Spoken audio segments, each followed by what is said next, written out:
From the KBIA Newsroom in Columbia, I'm Victoria Harrison. A Kansas City developer announced yesterday that it will not sell a warehouse to the federal government for use as an immigrant detention center. Celisa Clockle has more from Kansas City. Platform Venture's statement said it is not selling to the U.S. government about a month after federal agents toured the warehouse. They cited speculation, inaccurate narratives, and threats to employees and families since then.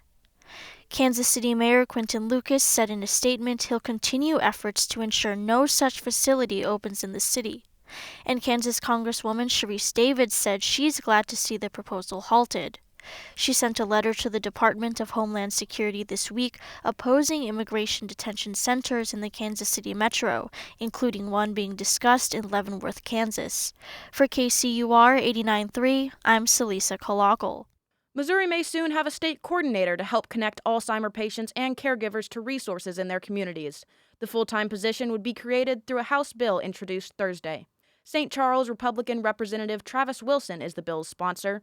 He says he wants to send it to the Appropriations Committee to put the position in the Department of Health and Senior Services and then later identify funding. I do believe there are actually multiple grant opportunities which could hopefully help solve the problem of actually getting the position funded for us. A similar bill initially passed last year in the House and Senate, but was dropped due to disagreements between the two chambers. Columbia Parks and Recreation officials are considering anti-vandalism public restrooms in city parks. Installation of the so-called Portland Loo bathrooms could cost Columbia about $340,000 per unit. Portland Loo sales associate Caleb Larson says that's about twice the $170,000 cost of an individual unit.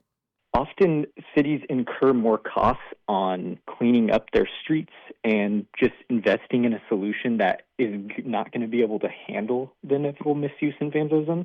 City officials say installing a traditional concrete restroom costs about $225,000. The city council needs to request city staff to review future funding before it can be considered. The Missouri House voted yesterday morning to pass legislation that would indefinitely keep transgender youth from accessing gender-affirming care. If the Senate passes it, the 2027 sunset on the current ban will be removed. Republicans, like bill sponsor Melissa Schmidt, says evidence doesn't support gender-affirming care. Children must be handled with compassion and be given the treatment that's needed to effectively treat gender dysphoria, which includes a slow approach of supportive counseling and family counseling. House Democrats say Republicans misquoted statements from the American Medical Association and other organizations. The House is also expected to debate legislation soon that would permanently keep trans people from playing for sports teams that align with their identity. I'm Victoria Harrison, KBIA News, Columbia.